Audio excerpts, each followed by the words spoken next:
जी अस्सलाम वालेकुम। जी मैं आपका दोस्त, आपका भाई नासिर अब्बास।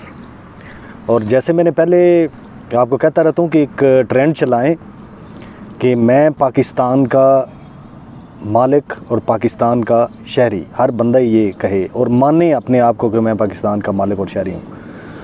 आज मैंने आपको एक कहानी सुनानी है और फिर आप लोगों ने बताना है कि वो हम पे फिट बैठती है कि नहीं बैठती। एक बादशाह था, उसने वो दरबार लगाता था कि कोई भी फरियादी अगर है, किसी को कोई मसला है, कोई शिकायत है तो वो आके करे। तो कोई भी नहीं आता था बंदा। बादशाह बड़ा परेशान, उसने अपने वज़ीर को बुलाया। उसने कहा क्या वजह कि कोई भी बंदा कंप्लेन लेके, कोई शिकायत लेके नहीं आ रहा। वज़ीर ने कहा जी वो लोग आपसे खुश हैं, आप उन्हें सारी रोज़मर्रा ज़िंदगी की जितनी भी सहूलियात हैं वो दे रहे हैं, तो वो आपसे खुश हैं, इस वजह से कोई कंप्लेन नहीं है, वो नहीं लेके आ रहे। बादशाह मुतमईन नहीं हुआ। बादशाह ने कहा कि ज़रा कोई ट्रिक अपनाते हैं तो ज़रा देखते हैं कि कोई कंप्लेन करता है कि नहीं। तो बादशाह ने कहा कि जी ये लोग जब सुबह काम पे जाते हैं तो जब ये शहर के बाहर पुल है उससे गुज़र के काम पे जाते हैं तो इन्हें पुल पे चढ़ने से पहले इन्हें 2-2 लितर मारो, फिर आएगा कोई कंप्लेन करेगा। तो फिर जनाब वो लितर लगाने शुरू कर दिए। कुछ टाइम गुजरा, बादशाह ने कहा कि कंप्लेन लेके आएगा, लेकिन कोई नहीं आया। बादशाह बड़ा हैरान हुआ। उसने कहा थोड़ा सा और काम बढ़ाओ। जब ये शाम को वापस आते हैं तो वापसी पे आते हुए फिर इन्हें 2-2 लितर मारो, हो सकता है फिर आएंगे। वो भी लगाए, फिर भी कोई नहीं कंप्लेन करने आया। अब बादशाह बड़ा परेशान हुआ। फिर उसने कहा कि चलो इनको सबको इकट्ठा करता हूँ, इनसे मैं ख़ुद पूछता हूँ कि हाँ भाई कोई मसला है, कोई शिकायत है तो बताओ यार। तो बादशाह ने सारी अवाम इकट्ठी की, शहर में सारे इकट्ठे हो गए। तो उसने पूछा हाँ भाई सारा जितनी भी सहूलियात हैं वो ठीक हैं, सारा निज़ाम आपका सही चल रहा है, ज़रूरियात ज़िंदगी पूरी हो रही हैं? तो सब ने जनाब कहा हाँ जी बिल्कुल पूरी हो रही हैं। अब उनमें से एक बंदा उठा, उसने हल्का सा हाथ उठाया। अब हाथ उठा के बादशाह बड़ा खुश हुआ कि हाँ भाई चलो एक कंप्लेन कर रहा है, हो सकता है ये करेगा तो बाकी भी फिर बोलेंगे। अब जनाब वो उस बंदे से उसने पूछा हाँ भाई बताएं जनाब आपकी क्या शिकायत है, क्या मसला है, क्या कंप्लेन है? तो उस बंदे ने कहा जी बादशाह सलामत, हम सुबह जब काम पे जाते हैं तो पहले मसलन अगर 8 बजे काम पे जाना होता तो 7:30 बजे हम लोग निकलते थे तो टाइम पे पहुंच जाते थे।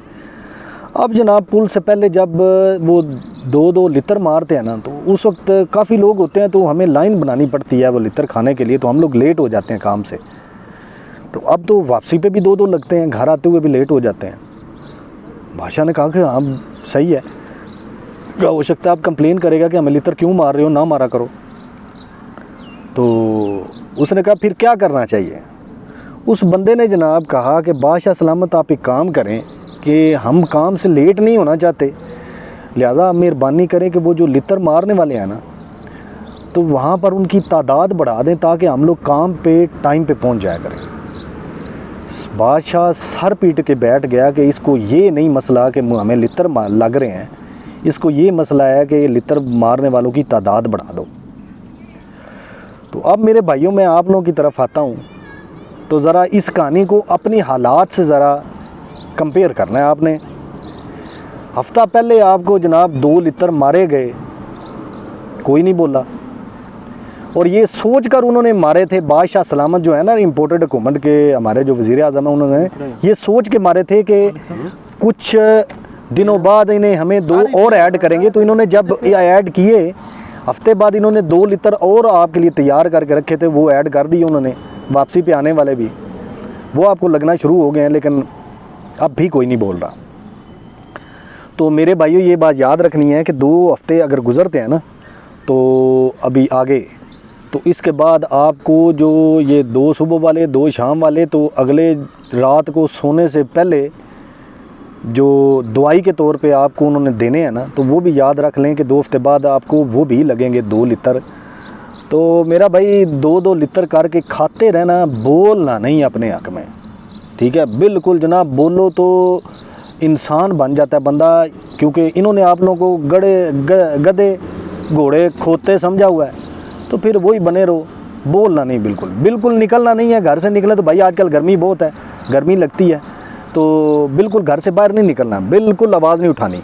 और वो जो बंदा था ना जिसने उंगली उठाई थी, उसकी भी मिसाल हमारे पास है, वो है इमरान खान।